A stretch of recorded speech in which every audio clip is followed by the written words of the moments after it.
is Raina Campbell, your Chief Dream Driver, and welcome to the No Parking Podcast, where through conversations and discussions with creators like yourself, we'll find interesting approaches to help you take your dreams out of park, put them in drive, and ride towards success. Hey, Dream Drivers. Welcome to episode 49 of the Dreams and Drive No Parking Podcast. Today, our guest is the actress, writer, and director Yolonda Ross. You may know Yolonda from her work in the 2001 independent film Stranger Inside, which is one of her first leading roles. You may also know Yolonda from playing Nadine in the movie Antoine Fisher, which is one of my favorite movies to date. Yolonda now currently stars in the Netflix series The Get Down as the talented teacher Miss Green. On today's episode, Yolonda and I discuss her career as an actress and how she's been able to build as a creative over the years. She talks about moving to New York from Nebraska to pursue fashion and how she ended up falling in love with acting and has been with it ever since. Her insight into the world of acting is great for creatives who want to know what it truly means to be a working creative and how to put their work out there. I also think our conversation is great for any dream driver who needs some encouragement on why you have to keep in motion. Throughout everything Yolonda has experienced, she has remained confident that this is her purpose and her calling. I admire her and this conversation for that.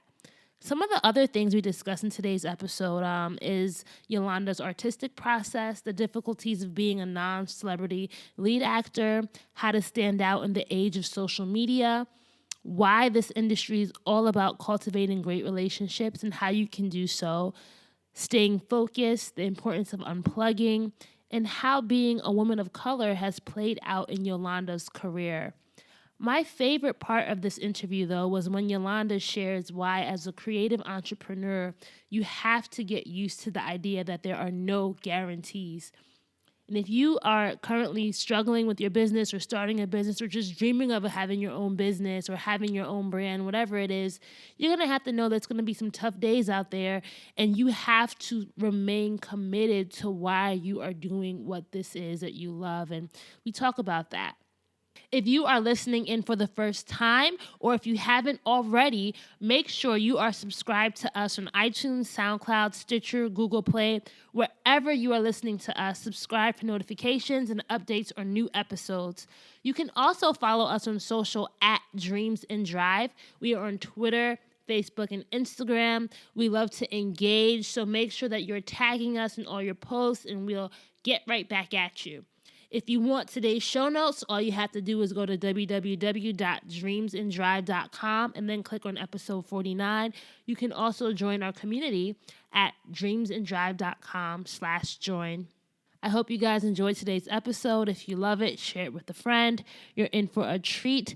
Yolonda's story is special. I hope you guys are inspired. Hi, Yolonda. Thank you so much for joining us for today's episode of Dreams and Drive.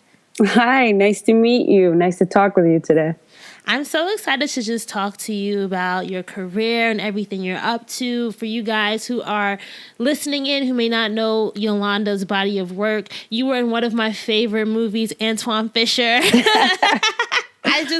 You're a character of Nadine, and you're now on The Get Down, which is a new show on Netflix. So we are excited to talk to you. But one of the first things that I love to ask our guests, because I think it's very telling of where you end up in life. And the question is, what inspired you as a child? If I were to say, who was Yolonda, the 8-year-old, what would you tell me?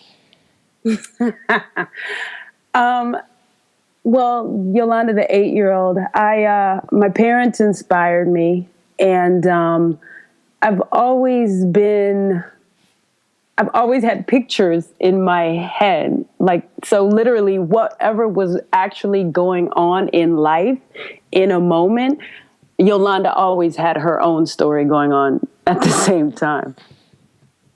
That is cool. So were you like a daydreamer a lot? Yes, dude. Yes. I don't know about night dreaming, but daydreaming, yes, all day. That's so funny because I also, my parents called me like a drama queen because I would just like, if they told me to like go wash the dishes, I would make up stories about like why I couldn't wash the dishes and what would happen to me if I washed the dishes. So they always thought when I was younger that I would actually go into acting because my mom said like I was always just being extra for no reason. So it's so interesting to see that that's what inspired you and what you were like as a child. So when you were younger, did you ever envision that you would one day be an actress? Because I know you had an interest in fashion early on, right? Yeah, yeah. My background was in fashion, and no, I wouldn't have said that I was going to be an actor because it's not something that I actually thought of being. Mm-hmm. And when I say that I thought of myself in these different scenarios, it wasn't like I shared them with people. It was, it was like in my own head. And, it's like I would see different pictures and have different thoughts, but it's not like I ever shared that stuff with people. So that's where things, where being an actor, that's why people, it came out of the blue to a lot of people, and I'm including myself. So explain that. Like, what does that mean? Like, how did you just one day say, "Hey, I wanna move to New York and become an actor"? Was that? No, because I moved to New York for fashion. Okay. So I came here for a whole different purpose, and it's opportunities as far as like how coming to New York from Nebraska or any small town coming to a bigger city can allow you to have other opportunities that you wouldn't possibly get in your own hometown. So that's how it came to me here in New York. And it was, falling into things, doing music videos, getting to do other things in acting, extra work. And just the opportunities of seeing somebody that you knew personally doing things, being in commercials, being in other acting opportunities, and seeing that how just the steps that you can take to get into it. And I kind of fell into it by getting to do extra work on SNL for a friend of mine who was sick one weekend, and then getting my after card, and then turning into me getting an opportunity to get an agent, and getting that first opportunity to audition, like really audition, and seeing how that felt in my body and how getting that work felt to me, this particular character, and realizing that I like this and I like the work that I have to put in for it. And then the next one was 4 years later, and it was what sealed the deal for me, which was Stranger Inside. So what was it like? Maybe go back in time to that first audition. Like, what did it feel to be in that room and really like give your, I'm not going to say you, I don't know what it was. So maybe describe that first audition where you knew that this is what you wanted to pursue. Okay, so it wasn't so much the audition in the room as the preparation. Mm-hmm. Because that's when you find what it is, who the character is, and how you as an actor figures out how you go about getting that. So to me, a lot of, what happens when I lay out, go through an audition piece, it's musical. There's music behind those characters, and using my own musicality in my body is how I break down scripts. So, I don't know if that makes sense, but I'm a music person. I have a music background, so I know what songs will affect me in certain ways. I know when reading material, things come to me in different ways as far as how to get the emotion out for this particular character, what kind of music comes to mind when I think of this character or a situation that this character's in, and what certain, like when singing, how certain tones affect my body, if they make me cry, if certain things make a thought come to mind that then make something come alive in my body that this character would then utilize. So that's how music affects me and how I use it when breaking down scripts. Mm-hmm. And then also just knowing how I will get out dialogue and text, and really like using it in a musical way, like as far as how do I say it, like counting off.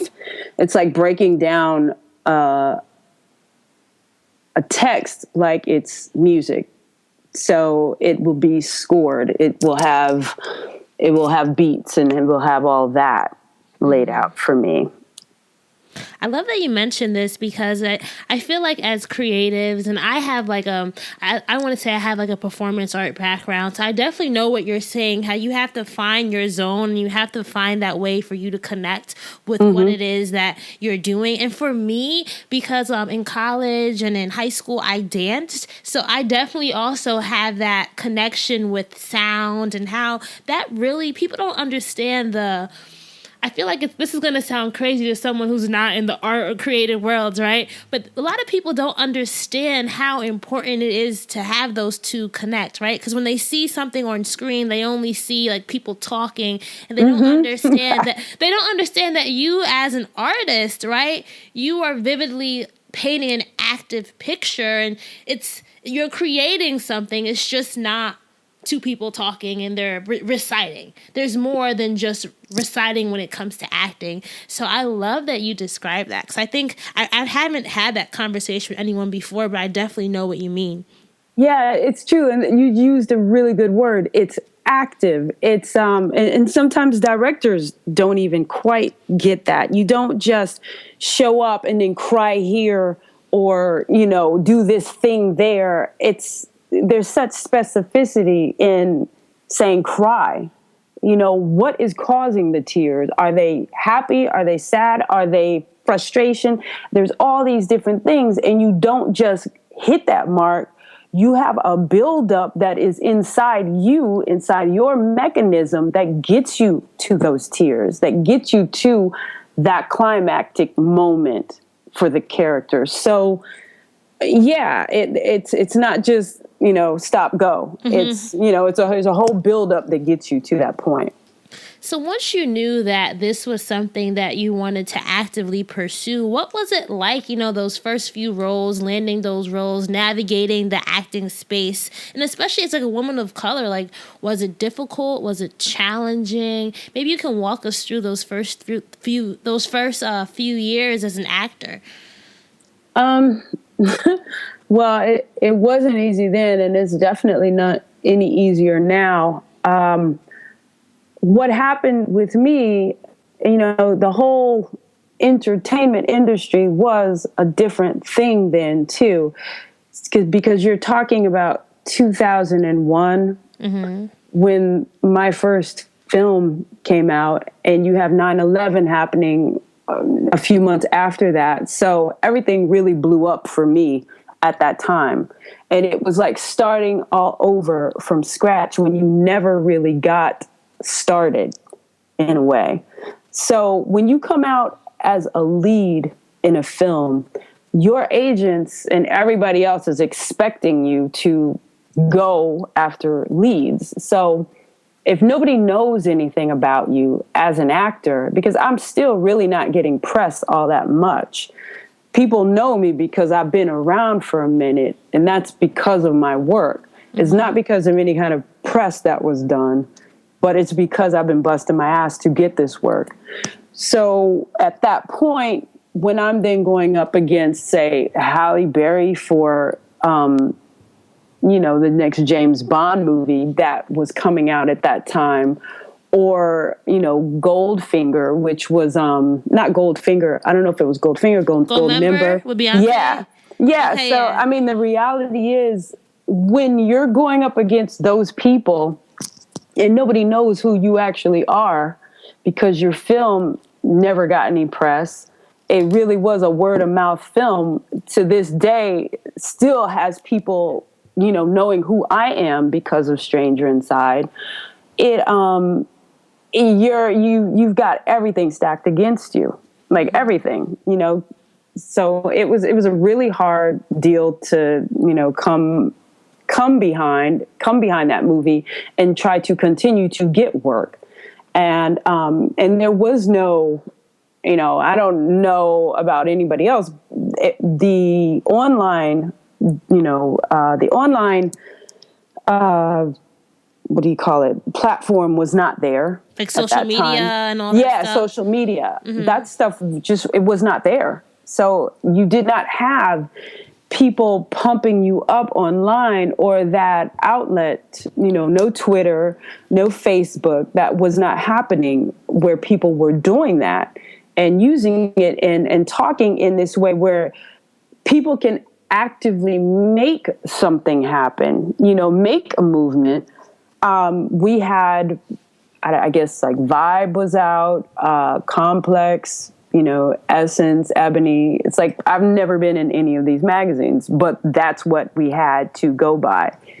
So it really was an uphill battle, and it still is. And I feel like, the next thing after that was Antoine Fisher in 24, which was great. And I'm happy for people like Denzel that don't wait for 20 other people to hire you before they find value in you. Mm-hmm. He was already an established actor, and this was his first film directing, Antoine Fisher, and he chose me. And that really was just me off tape. I didn't know Denzel. So it wasn't like a lot of the roles that I've gotten, people that know me from my work just hiring me. Mm-hmm. He hired me from tape. And, what can I say? I do think actors are really great directors. I really do. Because I feel like we already know what kind of things we have to go through to get the emotions out of other actors. There's like a shorthand there where sometimes directors, if they aren't secure enough in what they're doing, they overtalk. They don't know how to quite get out of us sometimes what mm-hmm. they're looking for. Sometimes they just let us go, which is another thing. Everybody has a different way of going about it, but we all have to kind of find our way through the thing, because there's no set plan. There's no rule book for directors. There's no rule book for actors, and everybody's career is different. I don't do what Viola does. I don't do what Angela Bassett does. I do what I do, and and people respond to me for what I do. And that's all I can do, mm-hmm. when it comes to like doing the thing. And whoever is listening to this now, I would say the biggest thing that I have found over time is you really cannot, I don't think it's best to try and do what other people are already doing, because a lot of times in the business, that's what they want you to do. They want you to, perform like others, be like others. They want this thing, but they want to call it something else. And it's the same thing that's already out there, but maybe in purple or mm-hmm. in a different color or whatever. It's really nothing all that different. I think the things and the people that really shine through and cut through all the monotony are the people that just do their thing, and it cuts through because it's not like anybody else's thing, No, definitely. I definitely get where you're going with that. And I think that's just, do you think the entertainment industry, because you were talking about earlier how, back in the day in the early 2000s, social media wasn't around yet. And that shaped how people were able to put themselves out there, right? But now that social media is here, I feel like, and I'm not a working actress, I'm not a working actor, so I may be wrong here, but I feel like there's a lot of people here who then undermine what a truly talented actor really is. Do you know what I mean? Yeah, I do. Because now there's like all these like Instagram actors, like Instagram comedians, Instagram this, social media that. So do you think that also complicates it now? Yeah, it does. I mean, it does. I mean, you'd be lying to say it doesn't, because you have a lot of people who, they got 1 million followers, and agents don't necessarily want to do as much work, or they have additional work because it's like everybody wants instant success. And it makes their job that much easier if this person already has all these Twitter followers, all these Instagram followers, all these whatever followers. But that most times, and I'm not going to say all the time, because it could be somebody who has had a hard time with acting getting to where they want to go. But a lot of times that is just a whole different type of person. It's not necessarily an actor. That is a personality. That is an entertainer, And most times it's a personality where they need to be on reality TV or have a thing built around them because they got one note that they do, and they do one note well. I am not that type of person. I mean, there are actors that train. There are actors that, they do multiple characters that are not the same person. There are entertainers out there that are huge. There are some actors out there that are huge, but they kind of play the same character over and over, and that's what they get paid for. They have this niche, and when people are casting their films, when producers are thinking of who they want to invest their money in, they know that one person does that one thing really good. Get that person to do that thing. So, it works very much like that. If you're somebody that can do a large range of characters, like I'm a character actor, I can lead a film because I've done it before when given the chance, but I play different characters. I don't play the same person all the time, So it makes it more difficult to peg me, because I can do a lot of things. I can do a lot of things in a lot of different ways, not just with acting. It's like I am just a creative person. That's what I do. I create. I am musical. I paint. I act. I write. I direct. I just create. That's how I function. So sometimes I don't think people in the business really know what to do with you because you aren't already in a square. You're all over the place, and they don't know where to put you.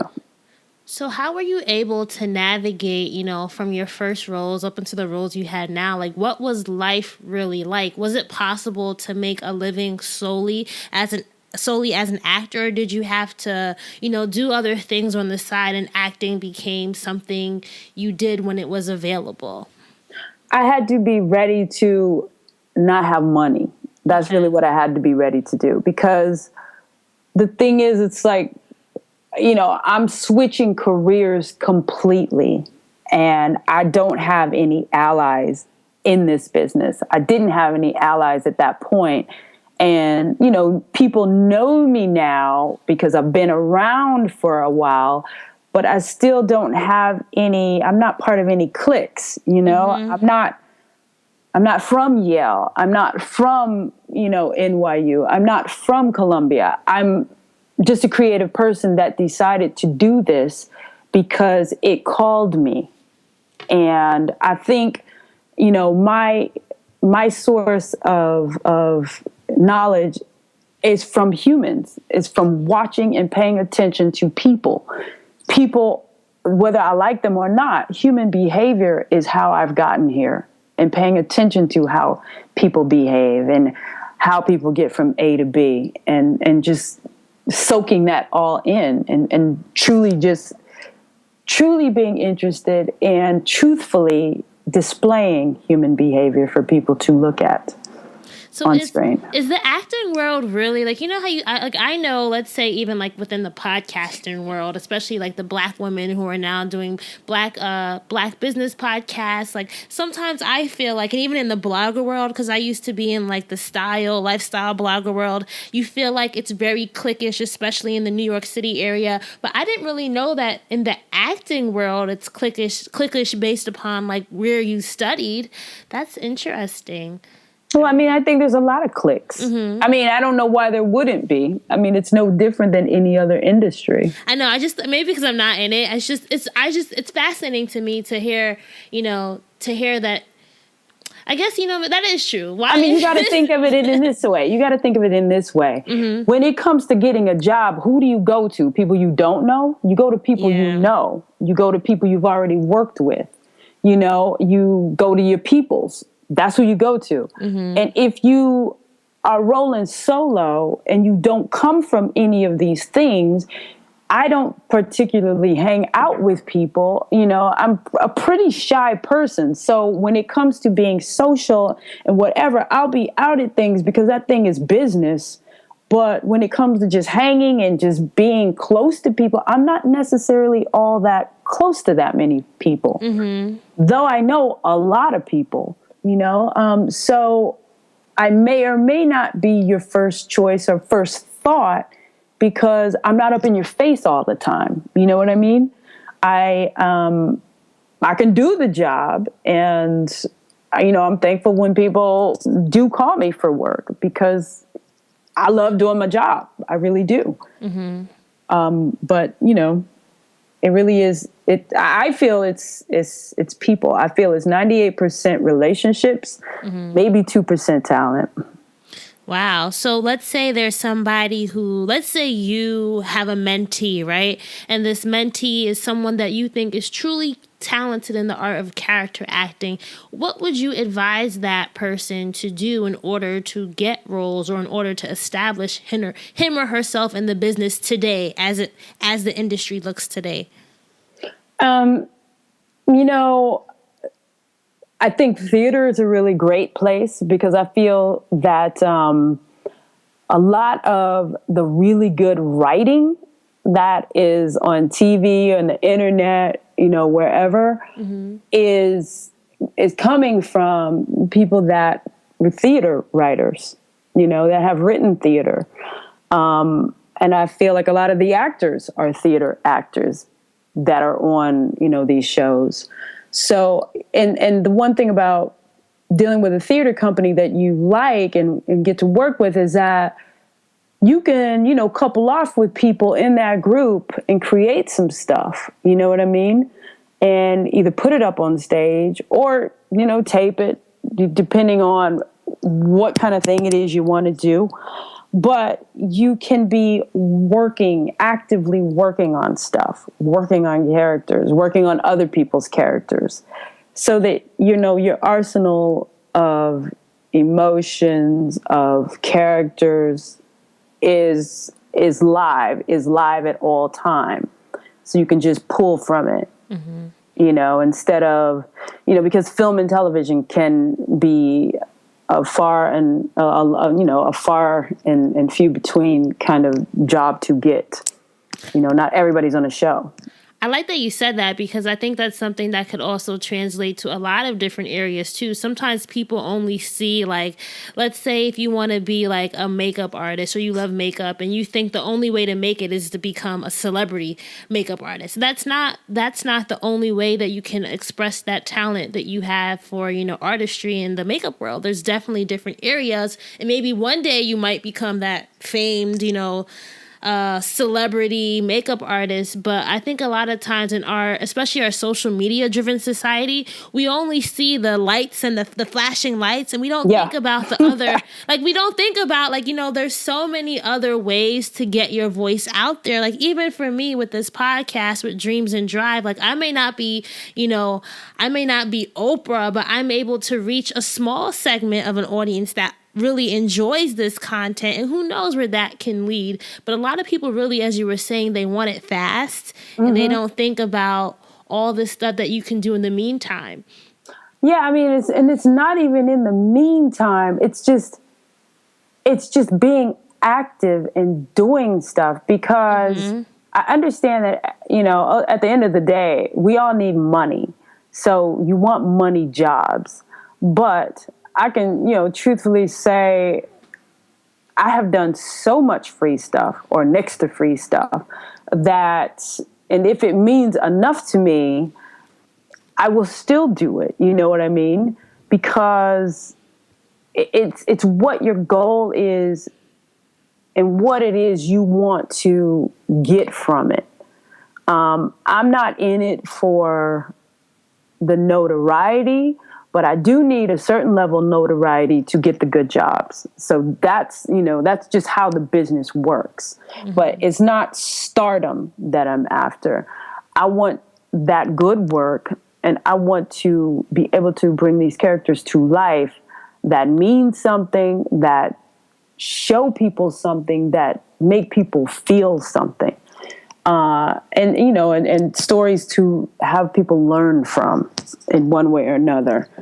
But yeah, it is definitely taking the time to do your thing, to the fullest, and every little aspect. Because you had asked me about other jobs, and it's just like, it wasn't necessarily so much other jobs, but what other, what creative things can I be doing? Mm-hmm.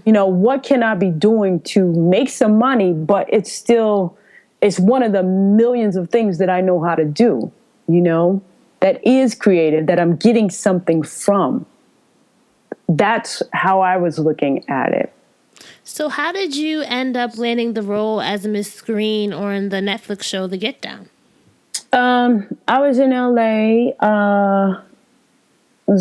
Doing something. I was out there for pilot season, and this part came through. Actually, I went up for the mother of the Kipling kids. Mm-hmm. That was the first part. And so, it's coming from casting directors that I know, that know me well. So, that's all comforting and everything. And Stephen Adly Girgis, who is a creator of the show, is in my theater company. So he knows me. And so does Seth. It's like, so I know, like, writers know me on the show. And I auditioned. I put myself on tape. And then it was a matter of then trying to put me in the right place, because they wanted me on the show, but was finding the right character for me. So the next one was Ms. Green, because they didn't think I would be right they wanted someone else for the mother of those kids.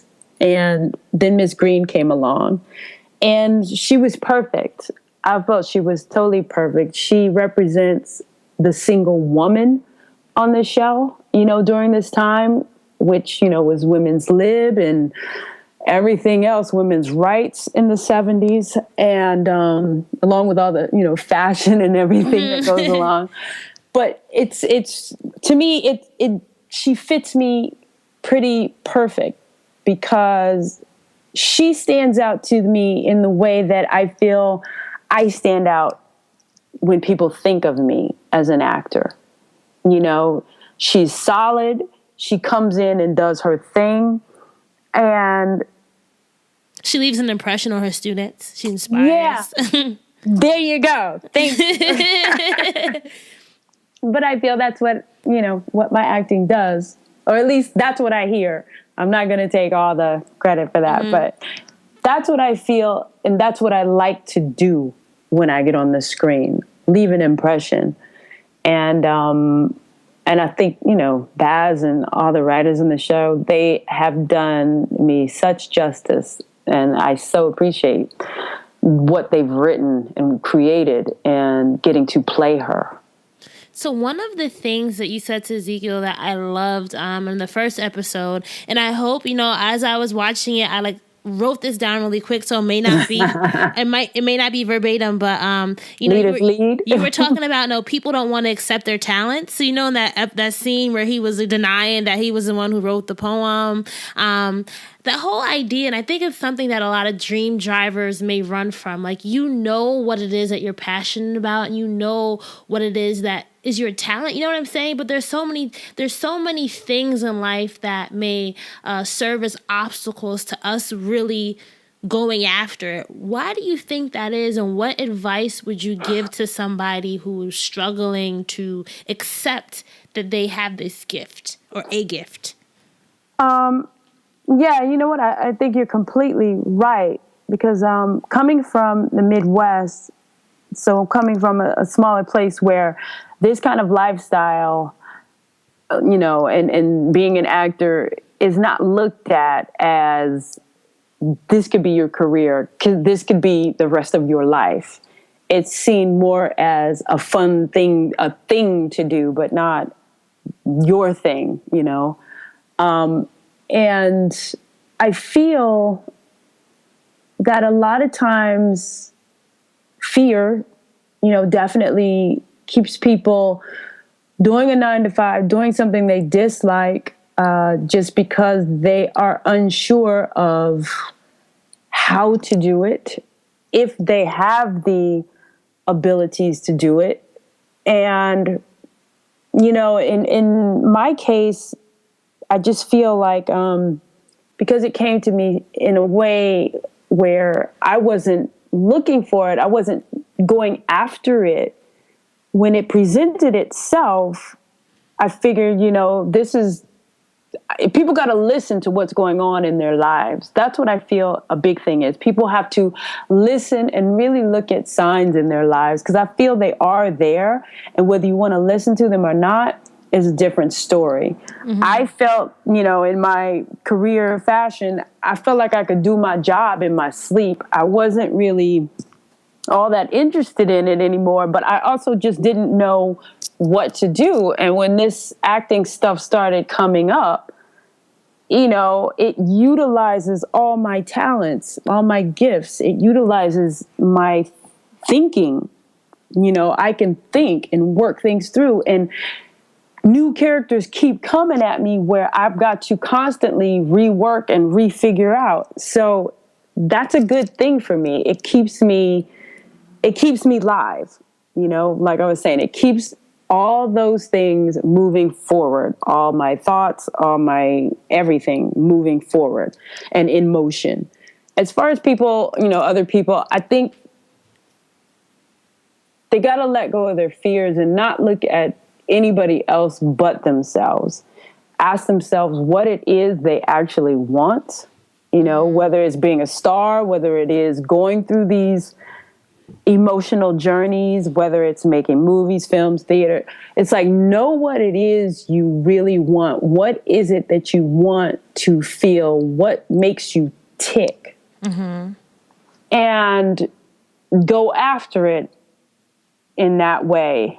And ask people questions because there's really, you can get some form of answer on how to go about doing it. Like I said in the beginning, there's no right or wrong way, but you can kind of get a sense of how to go about it. And by asking questions, by joining, different theater companies or doing things, know that a lot of it is going to be giving yourself over because there's not a lot of money in it. Mm-hmm. Up front. There just isn't. And I guess that's why people get paid so much later on. Because seriously, it's ridiculous what you have to go through to get work. So when you say there's not I know Because I know, I went to Princeton, and there are, some people who I know who tried to go the acting route, and they were just, the New York City, you have your day job, and then you do your, I don't even know what they call it. They perform in different shows at night mm-hmm. and stuff like that. And they always did complain, and that was a big deterrent for a lot of people, especially when you have these expectations that, you graduated from college. What are you doing, having a waitress job and doing these free shows at night? That's really difficult. But do you think that acting is like the only industry where this happens a lot to people, or No, I mean, it's anything where you have to create the job yourself. It's anything where you are working for yourself that there's no guarantees. There's no guarantees. So, you aren't getting those 2 weeks, that 2-week paid vacation. You aren't getting a weekly paycheck. You get paid when you do a job, and who knows how long that will be. Because like from what I said before, the first job I had was, I didn't say the time period. First one was 96. The next one was 2000. That's 4 years. Luckily, I was still doing my job. But, even after that, the jobs were far and few between. They were far and few between. So what motivates you? Like, what keeps you going? Because I feel like, I don't know, you have to have a strong will and a strong personality, a strong sense of self and what it is that you're destined to do. So maybe you can talk about what really keeps you going and what kind of mantras you use to just keep that mind right. Because I would say that it... I'm sensitive, right? So I would take rejection personally, or I would take, not having...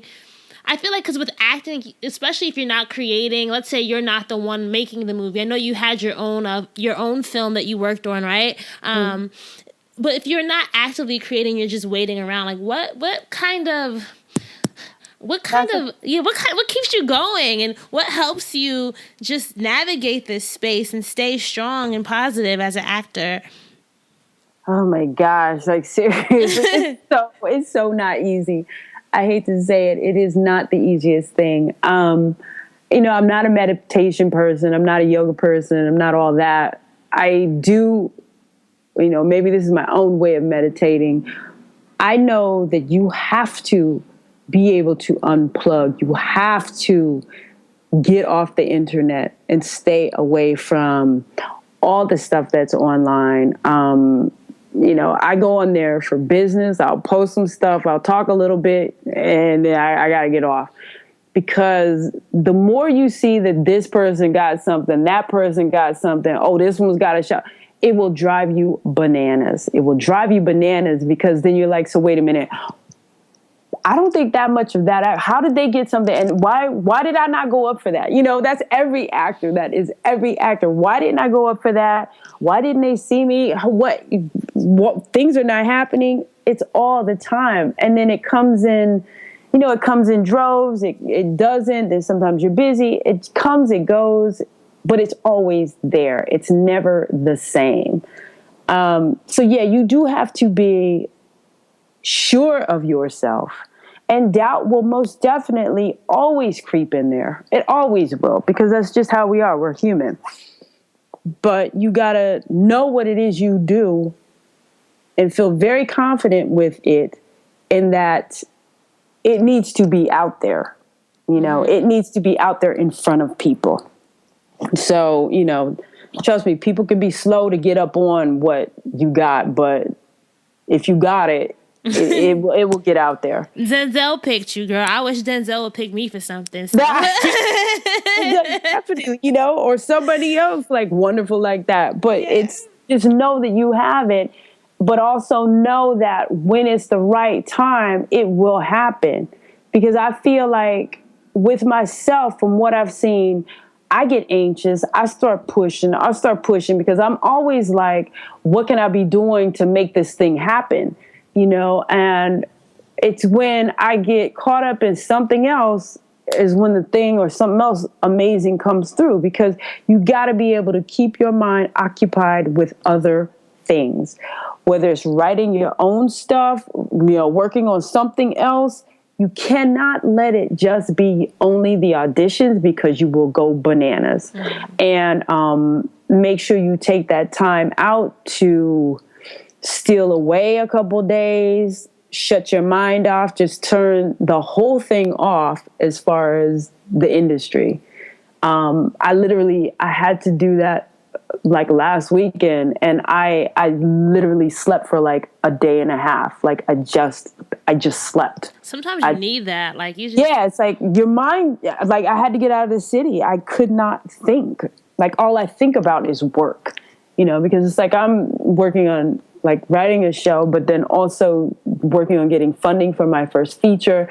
And it's just like, that's a whole nother thing. It's like you're thinking about a million things at all times, who to put feelers out to, who to go to, who to whatever. And you're auditioning, and you're shooting a show if they need you these days. And it's just like, you need to be able to shut down and regenerate your mind and your body and everything. So a lot of our listeners are women of color who are creatives and lifestyle, in the lifestyle field and creative fields. How do you think being a woman of color has complicated or added to your journey? Complicated or added to? Or how has it affected it, Well, yeah, no, I mean, I think it's a little of both because, earlier on, like I said, the industry was a bit different, it was very limited. And so, there really only could be a couple of women of color out there, and they were really ones that you already knew. Right now, there's so many, pop-offs of things coming out. There's a lot of people, I don't even know who they are. Seriously, it's just like, and they're leads on new shows, and that's great and all. It's opened up a door and all this diversity talk and push, which has been needed, so that television and all these other outlets that are out there look like what the world looks like, So I think it's great. I really do. And it's having all these extra outlets out there now has made it so that the programming can get more specific and not just be white friendly. Yeah, and I think there's also just so many different avenues. As you know, like Issa Rae had her Awkward Black Girl series that she created. And just there's so much more opportunities now where you can put something out there and find an audience. And the audience doesn't have to be, as we were talking about earlier, it doesn't have to be like that mainstream TV show audience. You could have like an audience on Periscope, right, that loves your monologues that you do. And that could really be a viable business option, because a lot of the things that I try to get Dream Drivers to realize is that there's so many different ways that you can find success, and defining success for yourself is so important. So I love what you said earlier about not comparing and how comparison can really be the thief of your joy. And I even know that like this example is going to sound so silly, but like for the past few weeks, right, I was getting YouTube jealous because I watch vlogs on my downtime. So like there's these random like people in their mid-20s where I would just became obsessed with watching their day-to-day lives. And I'm like, why does this 25-year-old, have their own apartment, luxury apartment in the sky and this kind of car? Like, what am I doing wrong with my life, right? And I literally became obsessed with watching these vlogs daily. And I was like, what am I doing to myself, right? This is one person's reality. Who knows what blessings are to come for me in the future, right? So me getting caught up on what I don't have now, that's not getting me anywhere. And that's not helping me like work on my podcast or anything. So it's so important what you said. So I love that you mentioned that. Yeah, no, I mean, that's so interesting to hear you say that because, that's a whole nother realm that I'm not even like aware of, but it's just like what we were talking about before. It's in every industry. Yeah. So it's definitely know what it is you do, what you love, and stick to it and, create it, grow it, and just try and do the job with blinders on, peek every once in a while and see what else is going on out there. So you have an idea, but try and just stay on your own track because I think it's very dangerous looking at others. I really do.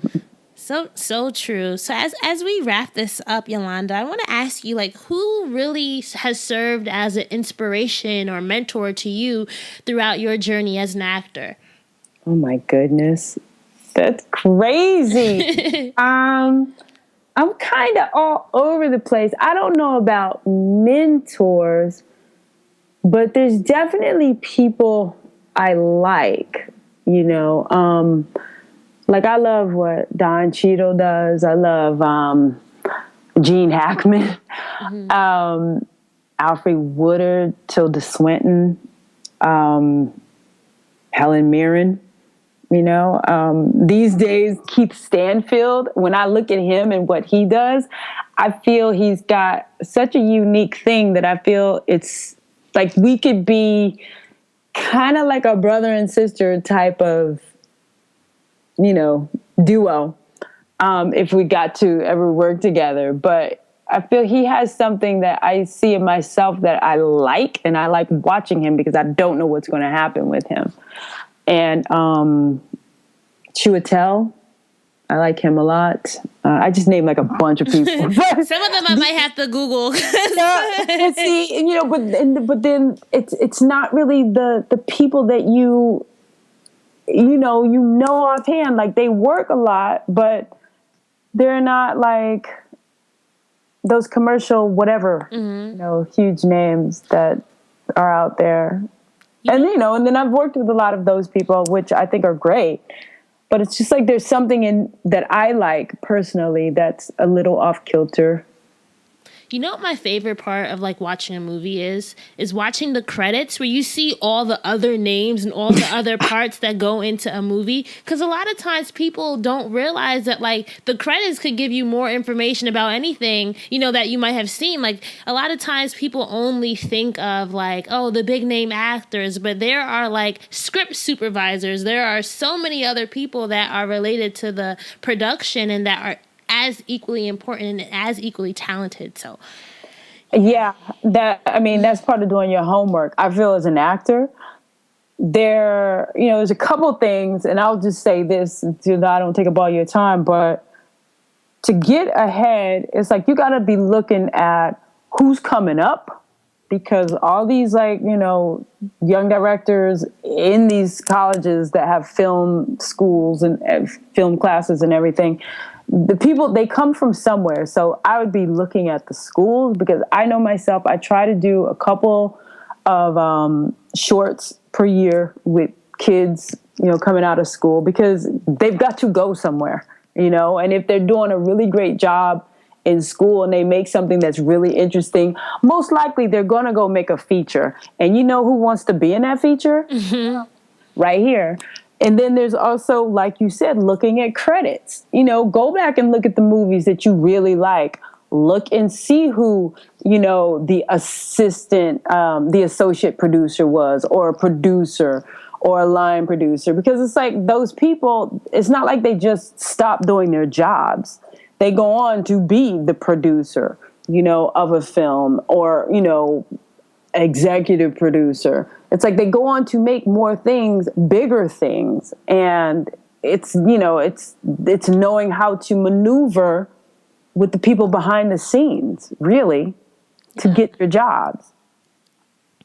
Yep, I remember it's one thing my dad always taught me is like, make sure, because he's Jamaican, so he'd be like, Rihanna, make sure you smile. Yes, you smile at the mailman. You smile at the mail. Like in a corporate job where you have like the mail people. He's like, you never know what they know. You never know who they know. And, things like that. You never know where they will go. So it's so true. It's so true. I agree with you 100% on that. But let's get to our lightning round. Uh-oh. Are you ready? No.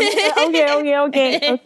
So this part of our Dreams and Drive interview is where I'll give you a prompt, and I want you to tell me the first thing that comes to mind. So kind of think of like acting improv class, like where the teacher reads something. I don't like class. I didn't take class. When I was in high school, I had this one British improv teacher, Miss Sharp. I will never forget Miss Sharp. She loved making us do improv every time. That's how she opened up class. So maybe this is my ode to Miss Sharp. But basically, this is just like the gear shifts on a car. As you know, this is Dreams and Drive. So we're just going with that whole car parking metaphor, okay? So the first word is park. Still. Reverse. Backwards. Neutral. Holding pattern. And last but not least, drive. Movement. Coasting. That wasn't hard. That was good. No, dude. I wanted to stay still for two of them, but I was like, Well, Yeah. when I did it, I had on one of my episodes, I had one of my friends interview me, and he asked me the questions. And I think for reverse, I said chains, and he was like, "Raina, what are you thinking of?" I'm like, "I don't know, sorry." Well, when you first said, when you said park, I was going to say trees, but then I was like, I remembered you said it was like in a car, and I was like, oh, okay. Yeah. Otherwise, I would have said tree or sky. And last but not least, if you want to be a dream driver, you have to have the keys to success. So, Yolanda, tell me 3 things that you think every dream driver needs to have in their toolkit before they hit the road. You got to have what's the word? What's the word, Raina? Self-awareness, confidence. Confidence. Yes. You've got to have confidence in self. And you also have to know what it is that you want at different steps, because it will change. So just have goals. That's what I should say. Have goals. Have goals and make sure they're defined and not too far ahead, because, you don't want to make yourself, fall out, just drop out completely because you feel like you can't make them. Mm-hmm. But give yourself goals that are attainable. It makes sense, go after them. So we have self-confidence, goals, realistic goals, let's say. Mm-hmm. And, what's the question again? Keys to success. What are, 3 things that you need to have in your toolkit? So things that you should always be, trying to work on as you work towards this dream of yours. Yeah, so that and keeping peace within yourself. Keeping peace within yourself, staying true to yourself.